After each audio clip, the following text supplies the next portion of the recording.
So what happens when you mix in all your fails into one build? You get the rotten tomato.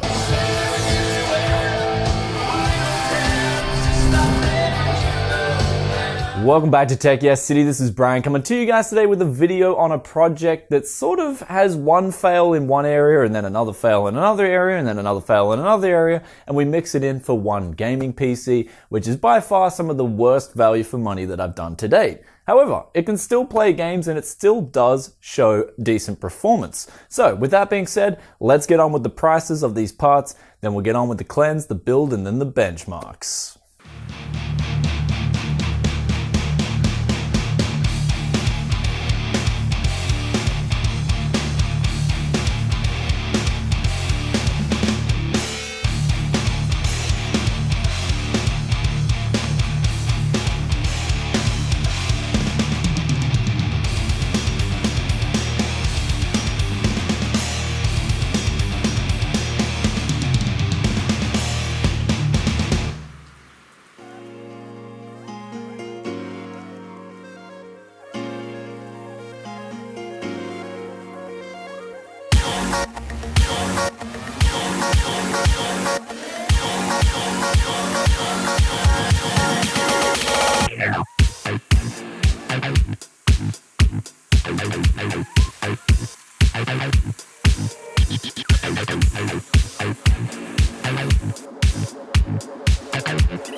What the fuck?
So there it is for you guys. The benchmarks speak 1,000 words and then some, and we had here just one build that was completely fail, especially when I compare it to some of the other builds that I've done in the past. Notably the $200 Dark Souls 3 PC, which would have slaughtered this thing in every single benchmark.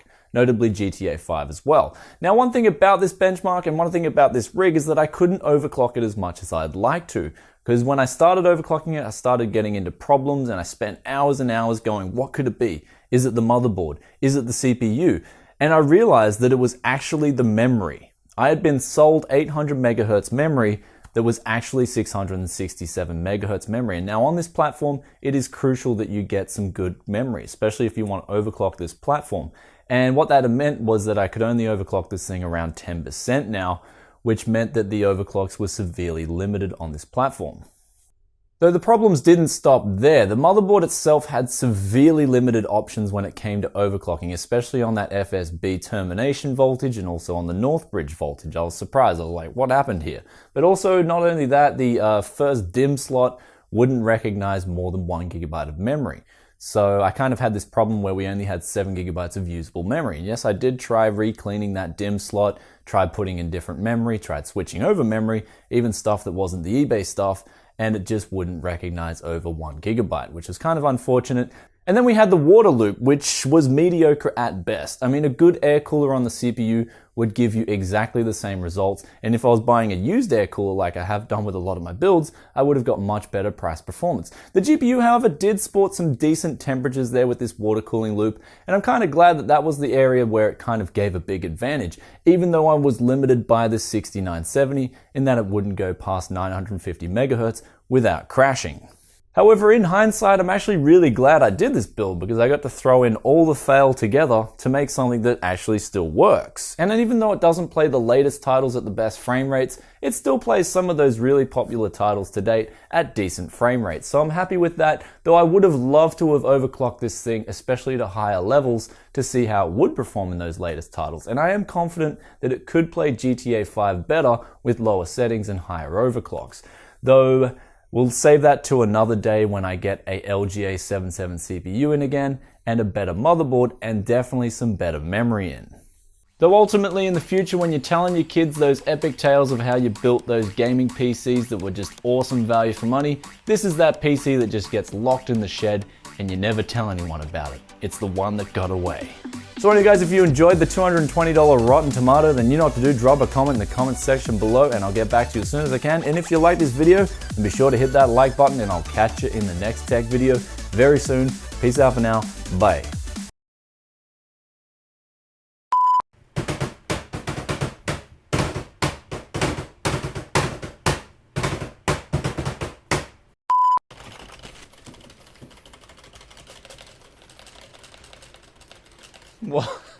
Well, I guess the Microsoft ergonomic keyboard isn't drum-proof.